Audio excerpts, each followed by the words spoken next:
And I'm scrolling my phone and I hear someone yell, "Hey Josh." And I like look up and like again, no one in the room. And I see Aaron to his right. And I'm like, there's no way he just said my name. So I like look back down. I'm scrolling my phone. Like 5 seconds later, "Hey Josh, Aaron," and then it's Aaron Rodgers, waving me over to come by. He tells me to have a seat in Deshaun Kaiser's locker, who was his locker mate at the time. So I sit down there, and me and him chop it up for about 5 minutes. And essentially, what led to that conversation is, he told me, I saw your story on Lane Taylor, who was obviously one of his linemen. And he expressed that he enjoyed the story. But he told me, like, if I had any idea throughout that season, like, don't hesitate to approach him. He told me, there's kind of been this built up narrative that he's unapproachable in that sense. And he told me, like, literally, whatever you want, if you got an idea, come up to me. Unfortunately. Welcome to Raw Facts, where we spotlight the authentic stories of those around sports media and the NFL. I'm your host, Ben Arthur, joined by a really good friend of mine, Josh Tolentino. Our friendship goes back 6 years now because we were both in the Sports Journalism Institute together coming out of college.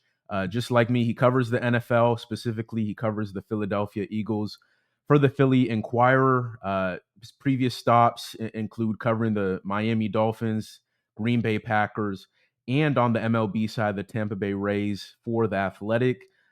Josh, how you doing, bro? It's good to see you. Ben, it's a pleasure to be on, man. I feel like, man, you mentioned our SJI days, and we were young pups back then. I think, what are we now, like 6, 7 years later into our career? But man, it's a pleasure to hop on the pod. A long time listener of past episodes, and I appreciate you having me on, man, to talk shop literally about whatever you want, man. Yeah, no, appreciate you coming on, and we're gonna kind of dive into your story, and let's kind of start at the beginning, right? So I know you're from the Chicago area, and you have Filipino roots as well, just in your family. I guess, what do people need to know about those two things to really understand who you are covering the NFL today? Yeah, so you ask about covering the NFL specifically, but um, I'll lay it back from the beginning.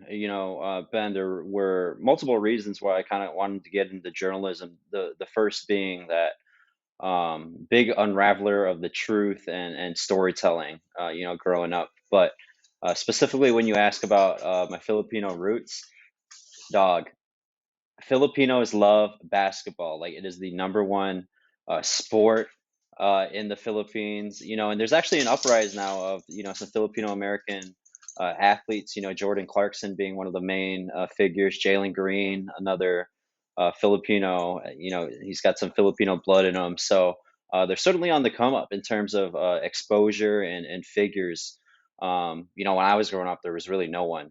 So it's been awesome seeing this wave of Asian American athletes come up. But from the sports side of it, basketball is really my first true number one sport, and that's like off in line with how Filipinos are raised. That's just the sport that we fall in love with. And trips to the Philippines, very, very humbling. And I'm sure any of our friends that go overseas and visit their homes, very, very humbling experience. When I'm talking about there are kids, like, I'm talking like preschool, kindergartners playing basketball in the Philippines, um, with no shoes, baskets made out of like wood, like rims. I wouldn't even know what you would describe the material, but just a long-winded way for me to explain that basketball is the number one sport in the Philippines, and that they're very diehard fans out there.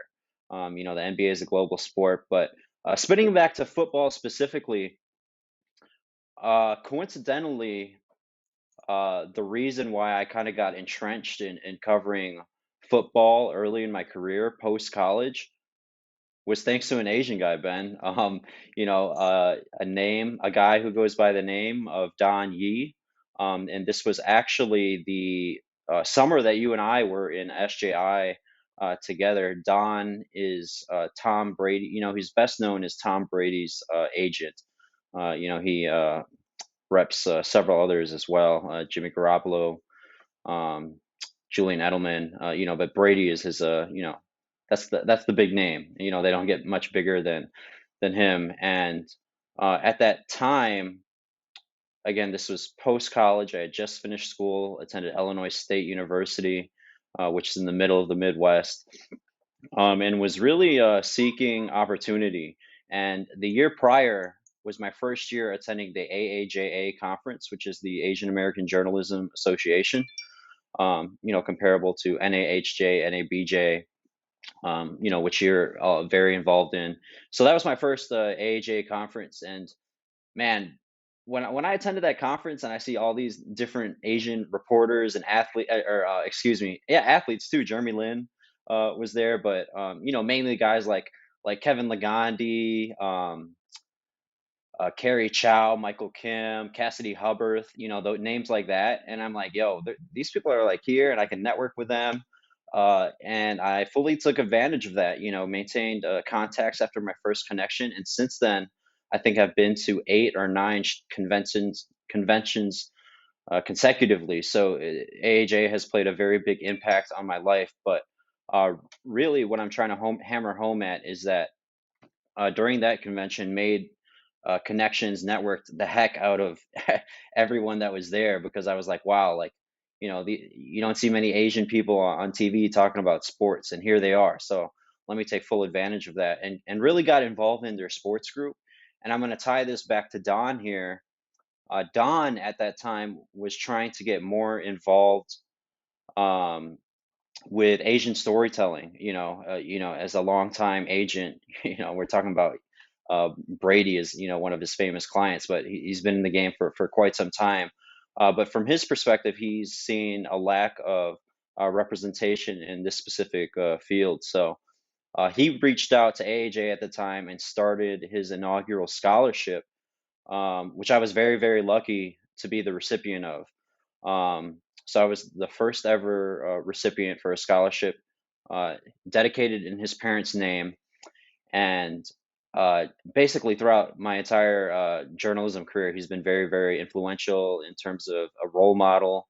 Obviously, that everything he's seen and throughout his time in the NFL space, and uh, full circle moment. But I mentioned how I've been involved with AJ. I think going on 9 straight years now.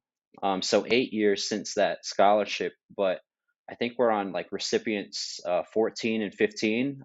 So it's really, really cool to see how the scholarship has evolved from that perspective. And again, just I think, tying back, long-winded answer to answer your question, but tying back to how being Asian and covering the NFL has kind of gone hand in hand. But Don has certainly been a big, big driver in terms of keeping me motivated and on the right path, just through his storytelling and how he's helped me. So off of that, Josh. So Don, he was it that he had identified kind of the lack of Asian representation in covering the NFL specifically, or was it just the American like sports leagues, NBA, MLB? Like, what was it specifically NFL that he identified, and you were kind of like, okay, maybe this is a place where I can make a name for myself.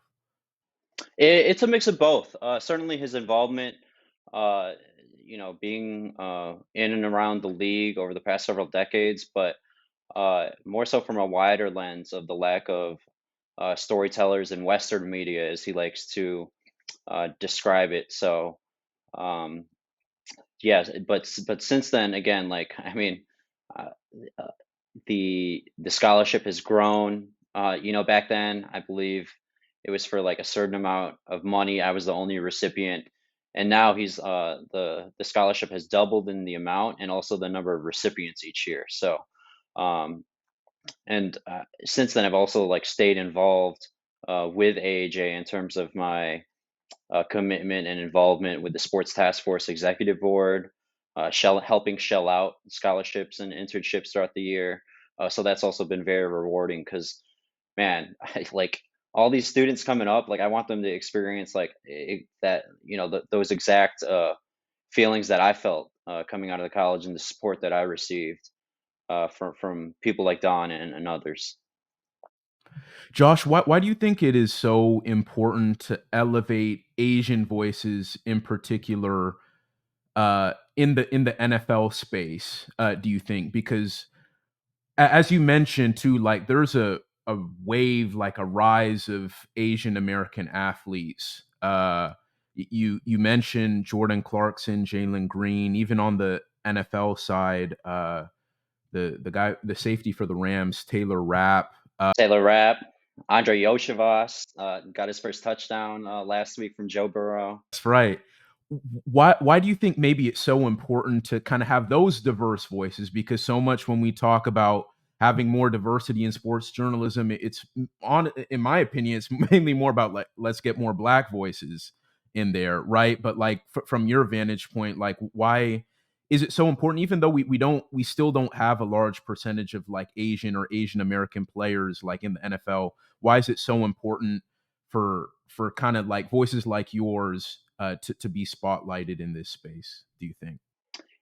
Yeah, the first biggest thing is that I think that all of us collectively, need to continue to support one another in terms of, we're joining from the very get, Ben. Like that, we know this is a field dominated primarily by white males. So I think from that perspective, Black, Latino, Asian, like no matter what you are, if you are a person of a diverse background, I mean, find support in supporting other diverse backgrounds and all these different cultural um, groups coming up in this industry. So I think that's a big part of it. In terms of uh, the other part of the question with identifying as an Asian American journalist, we have a long way to go, Ben. I think recently it was a study released by might have been Pointer, but they basically surveyed the entire landscape of journalists, and I think Asians represented like literally less than 1% uh, of that group. So I mean, we've got a long way to go in that regard, but really, it's kind of about defying the odds. Growing up, it's almost a given. When you're an Asian household, that you're expected to be like either a doctor or a lawyer, or a nurse. And I have a very big family. My mom, in particular, her side was very large in terms of her siblings. She is part of seven brothers and sisters. And as a byproduct of that, I have 21 first cousins on her side. I want to say at least 15 of them, like 15 of them, Ben, are nurses or doctors. So, and to even encompass it more directly, when I was growing up and when I was deciding what I wanted to do in school, I mentioned how basketball is my first love. I actually played college basketball at the community college level. And while I was doing that, I wasn't really certain what I was going to do. I had joined the school newspaper at my junior college, and that was really when I discovered that passion for storytelling and truth unraveling. And as I really decided or defined that this is what I was going to do, there was some disappointment from my parents. Not gonna lie. My mom, for the longest time, my mom's also a nurse. She thought I was, gonna follow her path and be a nurse.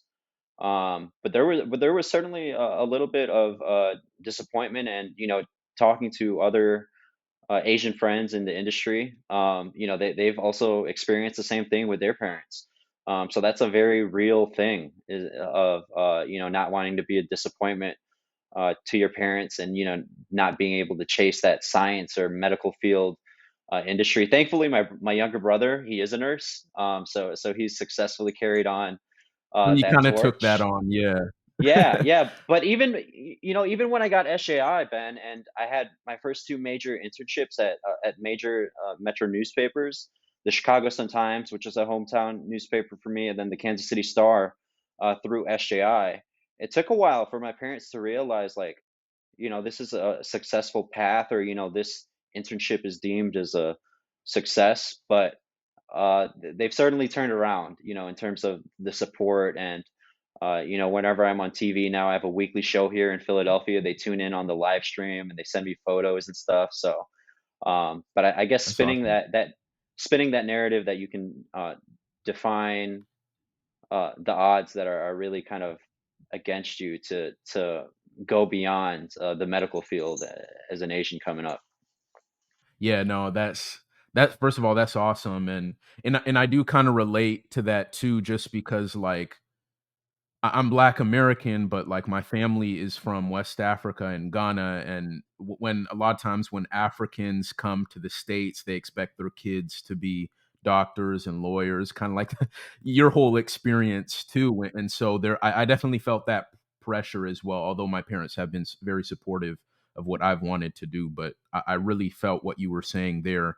But to kind of move on, Josh, as an NFL beat reporter, I don't know if I know anyone who's been able to land more exclusive interviews with the players they cover than you, especially not but like for real, like especially in an era where it feels like access is getting worse and worse every year, and the relationship between media and athletes, I feel like continues to get worse, and athletes have like their own podcasts and whatnot anyways. And so just what you've been able to do in spite of that has been really impressive. And so, I guess, what do you think has maybe enabled you to find so much success cultivating these relationships with players and getting them to open up to you in a way we don't see them do with like the local beat reporter anymore? Yeah, no, I certainly appreciate that note, Ben. It's kind of what I really enjoy about this job. I mentioned the truth unraveling at the beginning, but storytelling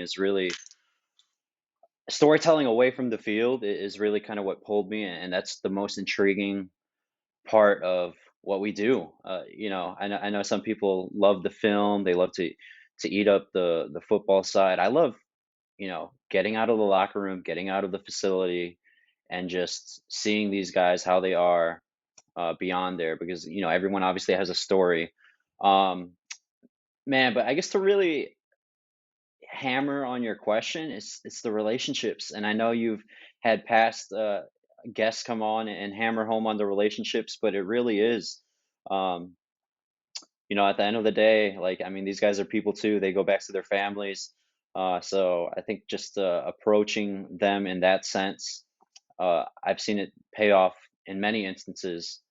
Um, and I guess I'll start at my first full-time beat, but covering the Green Bay Packers, like what you mentioned, very first full-time professional beat. Prior to that, I had covered, high school and colleges at like the local newspaper level, but this was my first big-time pro beat.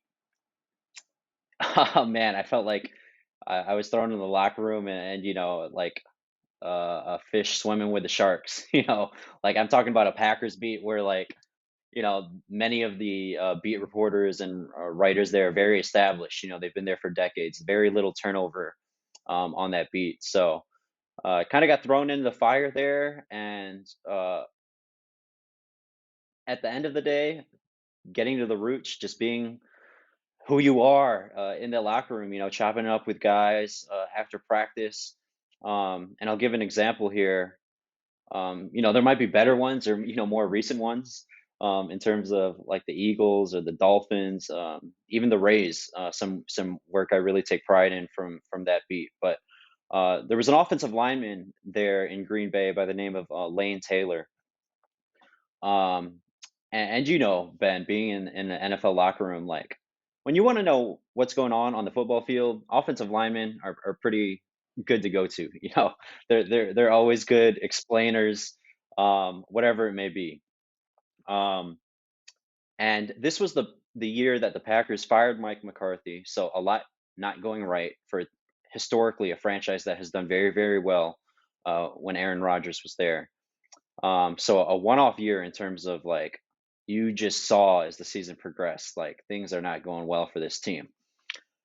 Despite things not going well, Lane Taylor, I'd see him very often, like once a week, post like he would have teammates over, other offensive line mates, wide receivers, Randall Cobb, Devontae Adams, um, mentioned Rodgers, but he'd have them over for dinner, and he just had this infatuation, like complete infatuation with smoking barbecue, grilling.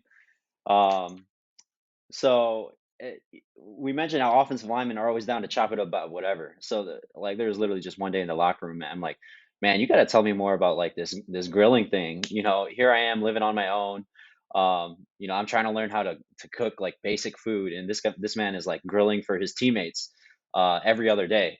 And that conversation turned into an opportunity during the bye week that year where I spent an entire day at his house.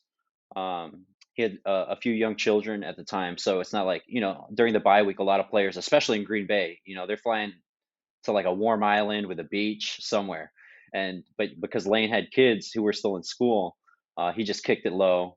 So I spent the entire day at his house and basically, watched him smoke barbecue and really just chop it up really about the length of his career and life and love for barbecue, Aaron Rodgers, um, and was able to spin it up for a nice feature that um, you know proud of looking back at it.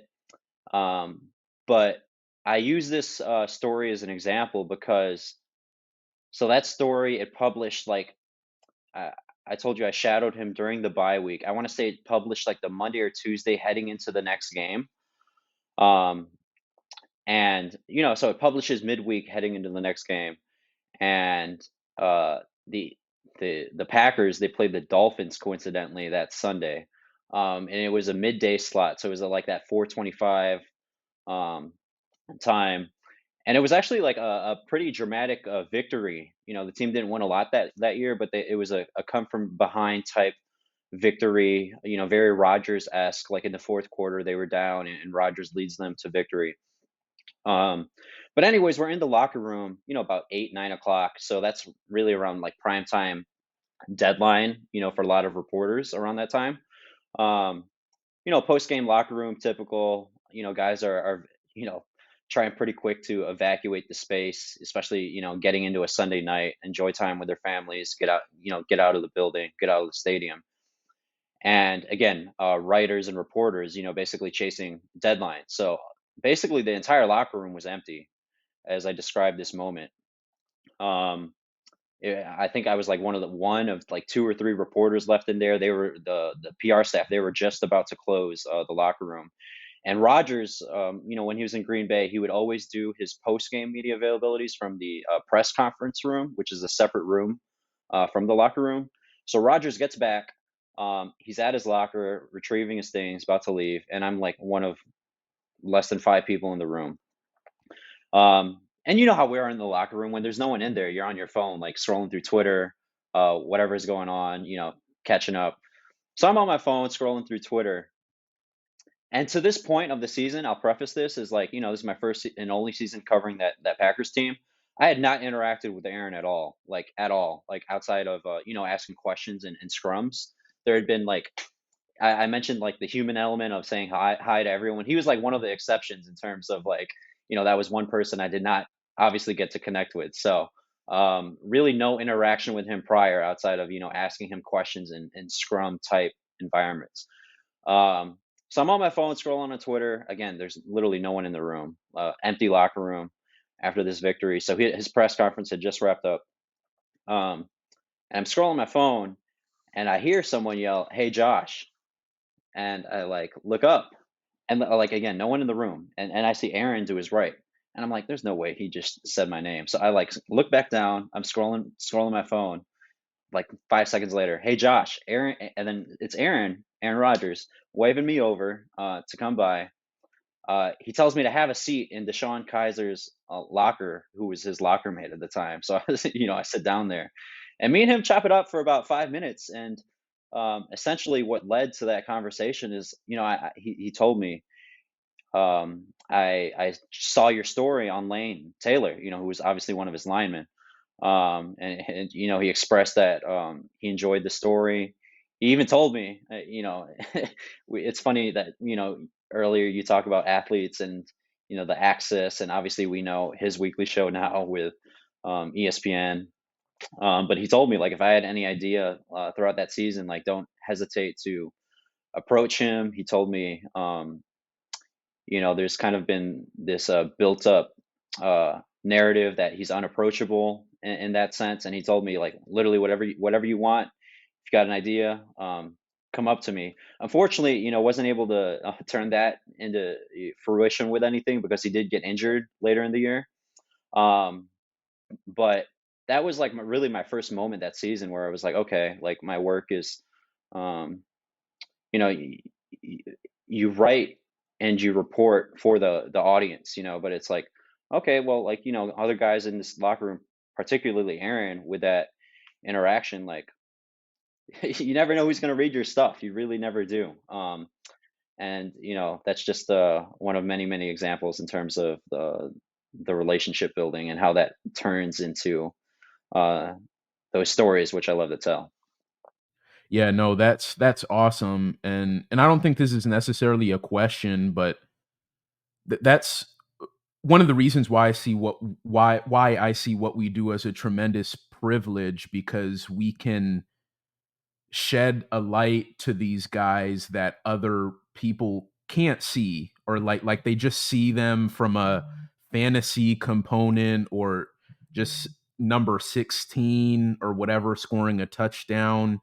But we can really kind of tell their stories and humanize them, and show people that, look, they're just like you guys. They may be really really good at football, but on a deeper level, they're just human, and Yeah, uh 100%. and yeah, and kind of off of that, I'm wondering if, because I've thought about this too, like, because like you, I grew up as primarily a basketball guy. Like, basketball is where my heart has always lied, and I kind of stumbled upon football. Like, that's where where the opportunities came for me. But I think I've taken a lot of pride in telling those kinds of stories you talk about through football, just because these guys have helmets on, and in a lot of cases you don't, like they're not as recognizable as like NBA stars, right? Like a relatively mid player in the NBA could have more clout socially than a star player in the NFL, just because a lot of people don't really see the guy's face unless they're a franchise quarterback or a star receiver that everyone knows. And so I'm wondering, knowing that that's kind of a passion for you, doing those features, that kind of getting to know the person type of storytelling. I'm wondering if you're conscious of that fact that these guys have helmets, and maybe even though the NFL is the biggest league in the country, and the biggest grossing revenue sport, whatever, uh like, is that something you kind of think about, maybe just in the fact that, like, these guys may be a little more hidden just because of the football culture and the helmets they wear? Yeah, no, definitely. I think the the biggest thing that you have to remember is that everyone has like a background in terms of what their come up is. Shout out to J. Cole. I know we've got a lot of friends who are some J. Cole haters, but literally, like, what their come up is, and you just fascinate about different points of their life and subjects in their life to got them to this highest point of their profession. And Ben, I know I just told a long story, but there are just two more that I want to hammer home at. Um, and you mentioned how I covered baseball in between the Packers and the Dolphins before getting up here to Philly. Man, that seems like ages ago in terms of when I was doing that. But uh, the baseball season, kind of how you explained, like, in terms of like superstar mentality and what comes with, these athletes and what they do and all the attention that they gather. I'd say like NBA, like what you said, like the most mid players still getting, star attention. Then certainly the NFL is not close behind, or is close behind there. Baseball is like all the way, like if this is NBA and NFL, like baseball is like all the way down here in terms of like That's these true. are guys Yeah. that just like show up, like they're barely recognized, like even their biggest stars are like barely recognized in the public. And the Rays, like they were such a mid-market, small market team. Like even like and like as they would go around the city, like baseball players are barely recognized. But um, one particular example that I wanted to use, um, Ben, was a player that I covered while on the Rays. Another player like Lane on the Packers who had interacted with pretty much every day. Um, I'm sure you're very well aware, but using what you have to your advantage, whether you be like your knowledge in pop culture, video games, sneakers, you use that to your advantage because a lot of these other reporters aren't necessarily in tune in terms of what's out there, and these mutual interests with your players, and you use that to talk and waste time, honestly, in the locker room with what or how you pass time in terms of your interactions with them. So there was this particular player, Blake Snell, who I'd covered on the Rays, a Seattle native. Shout out to your hometown Sure. state Shout out or Seattle. hometown city. Yeah. Yep. Um, and me and him really just connected a lot on music and video games. Streams on Twitch, and had really connected. And we're talking about baseball is like a 162 game season. It's really a slog. Like you're in there every single day, like you'll literally go 2 3 weeks without a break. So as much as they're in there, you're like also there with the team, especially on the road. um and it got to the point where I was like, and we see this approach a lot with other reporters, um that you know feel like that they're able to chase this angle. And it's like the NFL is like a copycat league. Reporters at times can kind of be like copycats in terms of like how they chase their angles and stories. Like, so basically, my pitch to him was like, "Yo, like, I see you're into fashion.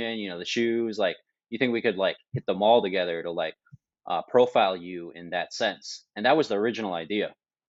Um, so I remember the team had a road trip then, and it was a three-city road trip. Again, it was like a 2 week road trip for the Rays. It started in Tampa. They flew up to New York. They went to Oakland, and then they ended in Minnesota. So it's like cross country, back and forth. Mm. And leading up to this trip, Ben, like I had pitched this idea to Blake, and like he had not bought into it. He was like, okay, maybe. He was like, ask me after my next start. So his next start, Ben, like we leave Tampa, his next start is in Tampa. Ben, it is the worst start of his career. Like he did not get out of the first inning. Like he gave up 8 hits. I'm talking like Oh four or my five God. runs, one out. He did not get out of the first inning. And this entire time in the press box, I'm like, oh my gosh, like there's no way we're gonna do this story. Like he's like, talk to me like after my next start in terms of like he wanted to have a good start, get some momentum. This was the year after he won the Cy Young as baseball's best pitcher, and he just had the worst start of his career. Like one out, 6 7 runs, a bunch of hits, Mm. pulled in the first inning. Um, I did not talk to him. Obviously talked to him after that start, but not about the upcoming story idea, which was going to be in Minnesota. Because Mall of Mhm. America, one of the biggest malls, that was the plan, Yeah. to go to Mall of America, visit a few shops. So after the start in New York, talked to him at his post game press conference, strictly about the game. Did not bring up the upcoming trip because there was still some time in between. So we left New York, went to Oakland, and in Oakland, I like caught him there, like either on the field or in the clubhouse, and I'm like, "Yo, I didn't really want to talk about the start that had just happened, but we did talk about it."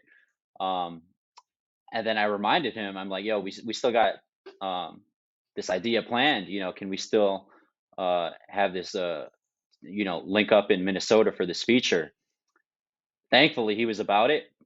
And Ben, like when we actually were in Minnesota and we were at the Mall of America, like I thought we were going to be shopping for clothes and stuff, like like as a pitch to profile him from a fashion sense.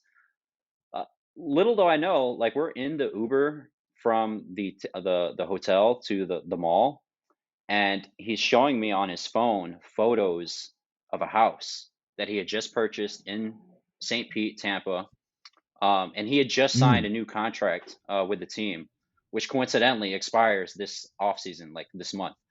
So he had signed a mm, 5-year deal. At the time, it was like the largest deal ever by a player before they reach arbitration. Um, and basically, he was looking to like settle down there. So he found a house, and it turned up to be like a much larger story in terms of the original idea was trying to profile him from a fashion sense, and he was able to open up to me, hey, I'm buying this house, and I really want to establish roots here in this city. And mm, so was able to turn that into a much bigger profile outside of just like the fashion and stuff. And truthfully, like that one story sparked a much bigger relationship in terms of like there were some things throughout that year that I was able to break. And even after I left that beat, Ben, like I had to move from the Rays to the Dolphins. Before I left, like he told me, he was like, my next move, like um into his next move in terms of like his next team, like as if he was going to get traded because the Rays, they're very notorious. They have a very well documented reputation for trading away like all of their players before they finish their contracts because of their budget. Like just very mm. truthfully, their budget Yeah, is very limited with ownership, and all their top players before they finish their contract, like in their most expensive years, they always trade them. You like look at like the history of the Rays and all their players. So Blake kind of knew like at some point he was going to get traded. So I'm covering the Dolphins. It's like my first year with the team. Um, and I remember I was in Vegas actually with a fellow podcast, Tashawn Reed. The two of us had covered the Dolphins and Raiders game, and I'm back at the hotel that night. Writing up a story for the next day. Had already written my game, or that was a crazy game. Ryan Fitzpatrick came in, replaced Tua, and led the Dolphins to a come from behind that's victory right. against the Raiders. Um, so I'm like fully entrenched in my next job, like the Dolphins, like mid-season, many months removed from the Rays, and I get a call from Blake, and he told me he was going to be traded, and I was able to, I am covering the Dolphins, and I broke like one of the biggest, I'd argue like one of the biggest storylines that offseason.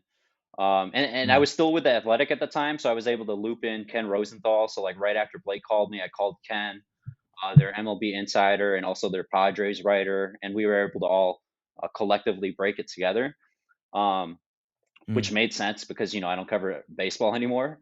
To Yeah, reach that audience. But that was like a really cool moment in terms of it speaks to like how that relationship evolved, and that's really my approach with many of these athletes. So yeah. I feel like a lot of us try to get involved, and a lot of people can get caught up on the transaction side, but it's like all of that other stuff that builds up to being able to get that. Yeah.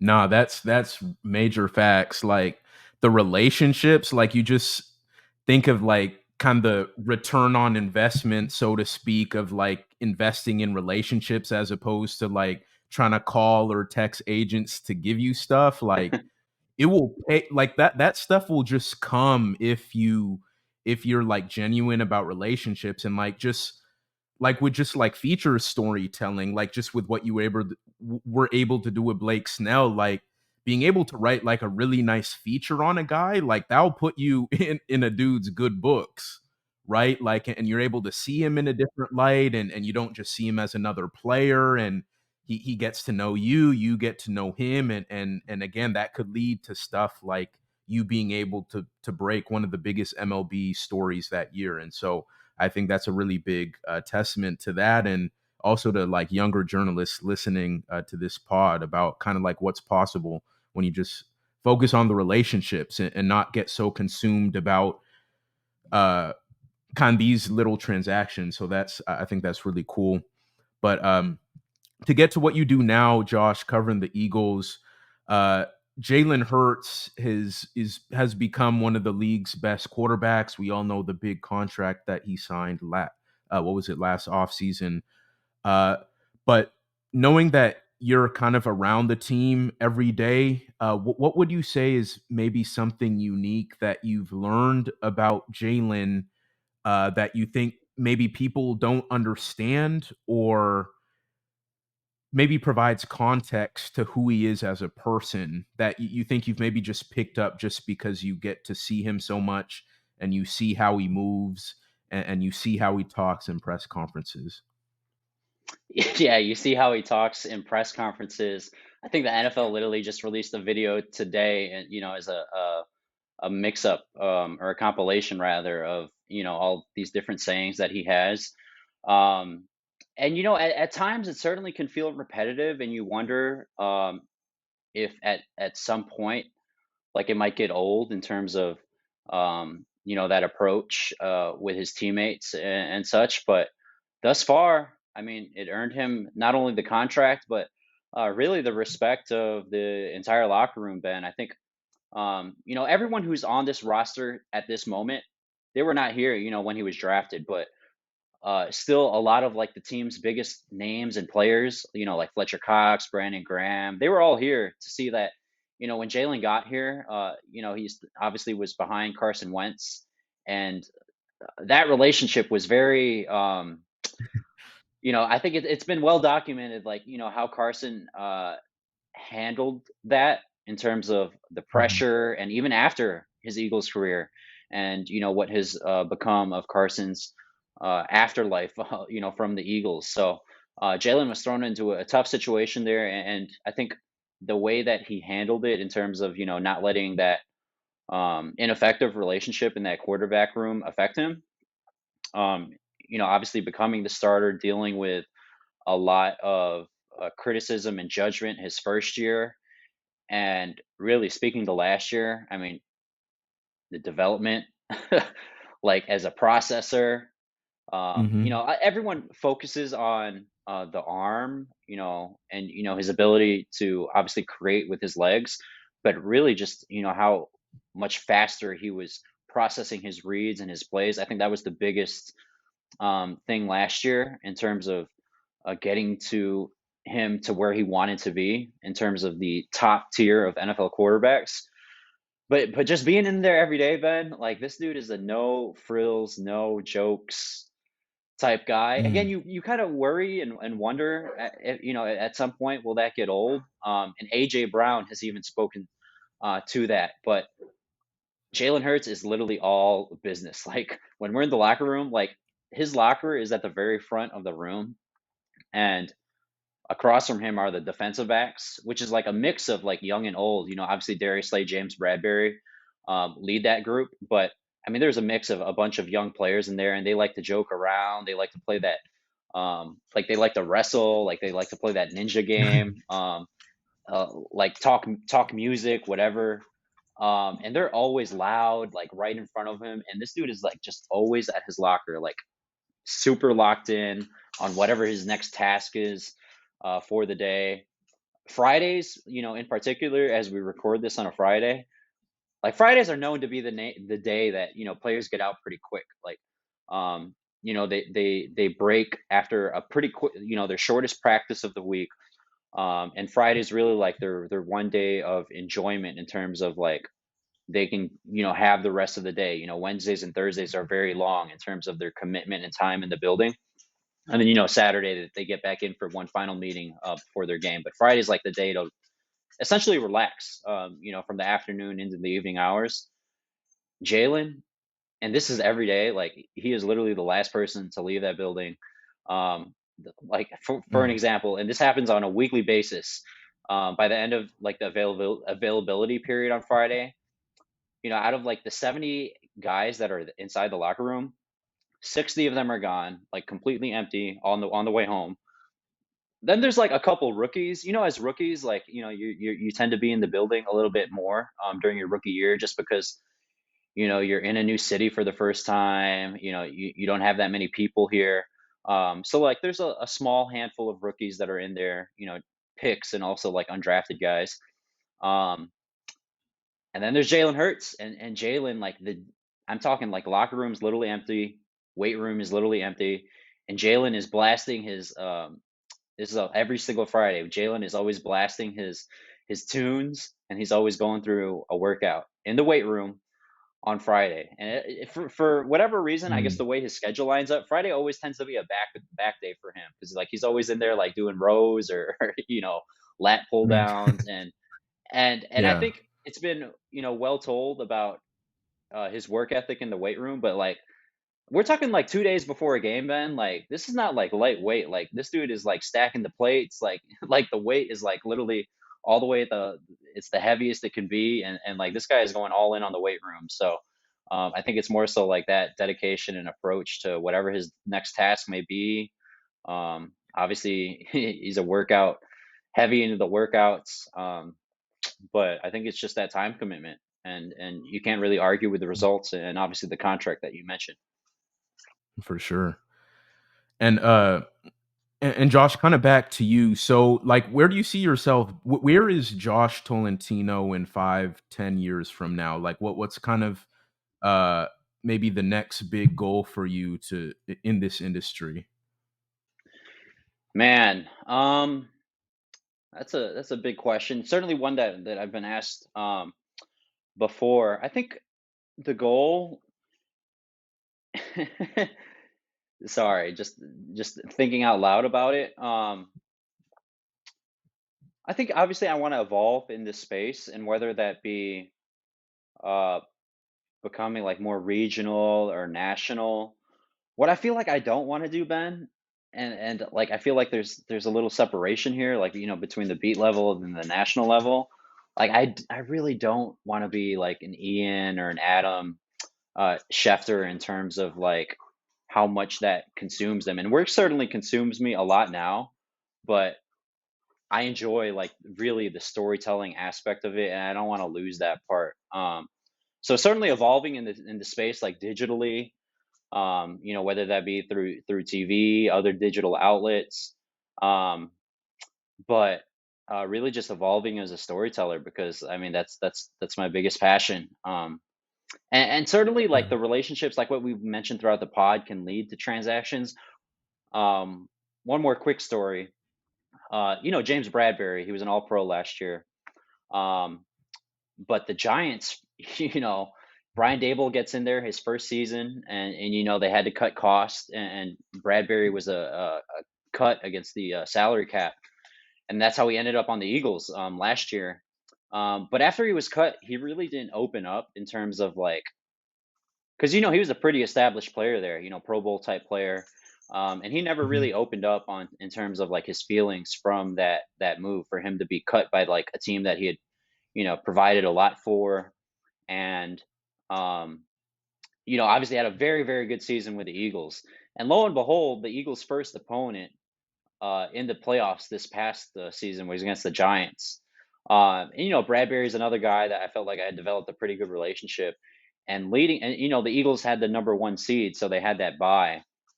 So during that bye, I hit up Bradbury and I basically asked him, like, can we talk shop outside of the facility about what happened in New York? Obviously, New York's the next team.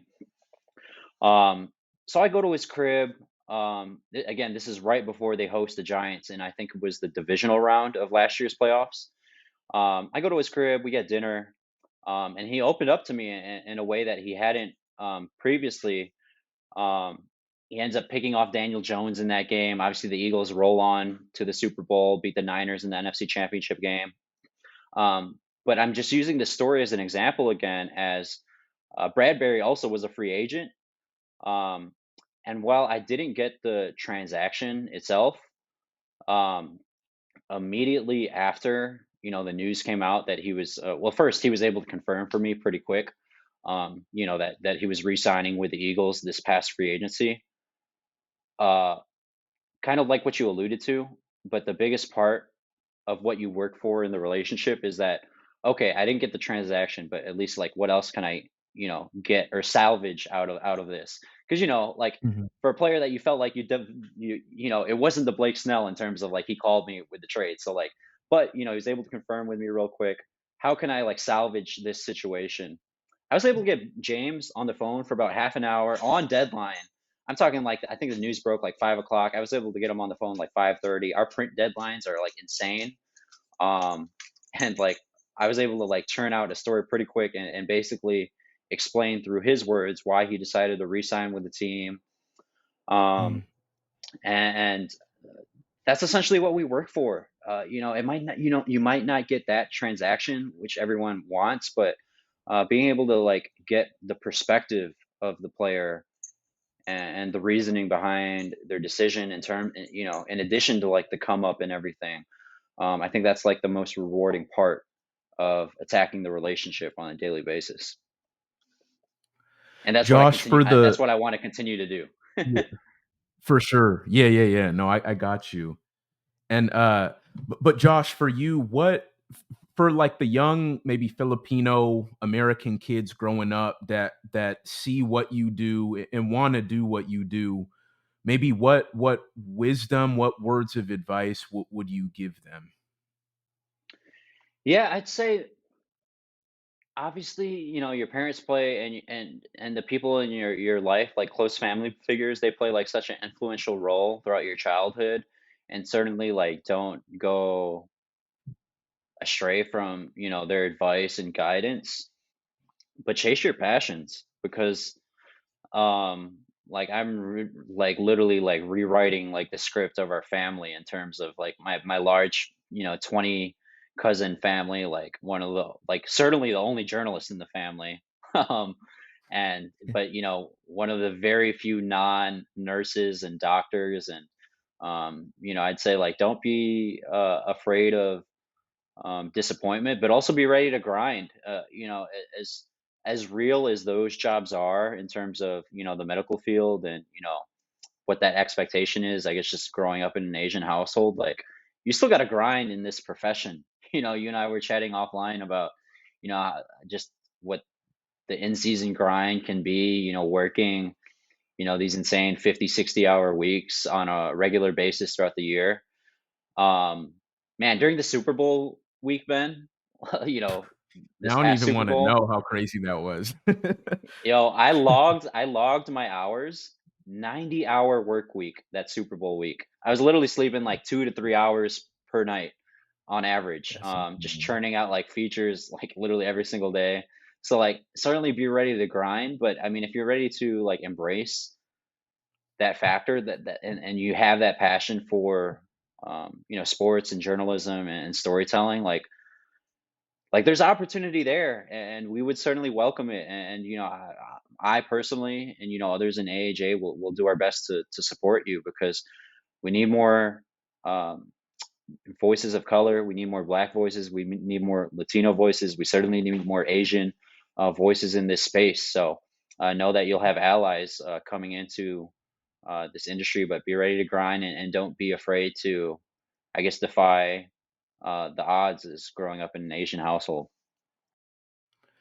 Beyond chasing a passion, your passion, as you say, what do you think is the best piece of raw facts you've received that you've tried to apply uh, in your life, like in terms of words of wisdom and whatnot? Like, can you think of anything like that?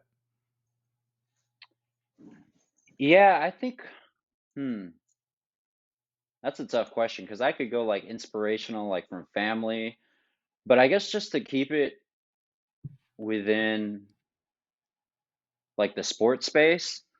Um, hmm, that's a really good question. Um, I think I'll spin it back to Don. And really like his, a lot of his advice pertains to making sure like there's equal representation at all facets of the job. So, not even zoning in like on like the Asian race or like literally whatever you're writing about, but make sure like you're hammering home like with such delicacy on every aspect or every angle of your subject. Like raw facts. Like we're supposed to like always be on top of making sure things are accurate. With everything that we produce. Like I'm talking about like triple, quadruple that effort. Not only in making sure that things are right, but like hitting every single angle. Like I'm talking about like so like recently, like I profiled Devonte Smith. Very very soft spoken. In front of the camera. But essentially, it's like okay, I've got everything that I need from Devonte. Spent some time with him. How can I elevate or amplify this story? Well, chase everyone who knows Devonte. In terms of family, friends, trainers, uh, high school teammates, like literally like anyone and everyone can help contribute to paint the picture of the subject that you're trying to portray in that light. So I'd say just hammer home on the accuracy of doubling up on the raw facts. Yeah. No, I like it. I like it, man. Well, Josh, appreciate you coming on the pod. Keep doing your thing, bro. I'm always gonna be supporting and whatnot. But yeah, you inspire me kind of with how you go about your grind, and so just kind of keep it up. And I guess the very last thing I want to ask you is where can people keep up with you if on social media, like if they want to keep a tab on what you're up to and kind of how your career is unfolding. Yeah, certainly. Twitter and Instagram, they're the same. JCT Sports, very easy to remember. Obviously, like what you mentioned, I write for the Philadelphia Inquirer, constantly having a lot of stories up on their website and the paper, and also got a weekly show here in Philadelphia every Wednesday night, talking about the Eagles and really all sports. Sixers, a lot of drama going on with the team right now, so as we build those reps, because that's really what it's all about as we continue to evolve in this media space. But a pleasure. Appreciate you having me on, Ben. Always happy to chop it up with you, my boy. For sure, man. Appreciate you and appreciate all you guys for listening. Thanks for rocking with the show. Appreciate you guys tuning in. You can please be sure to like, share, subscribe, spread the word. You can find the Raw Facts podcast on YouTube, but also pretty much all social platforms. I'm active, posting clips of the episodes and whatnot. But I guess until next time, I'll see you guys soon. Peace out.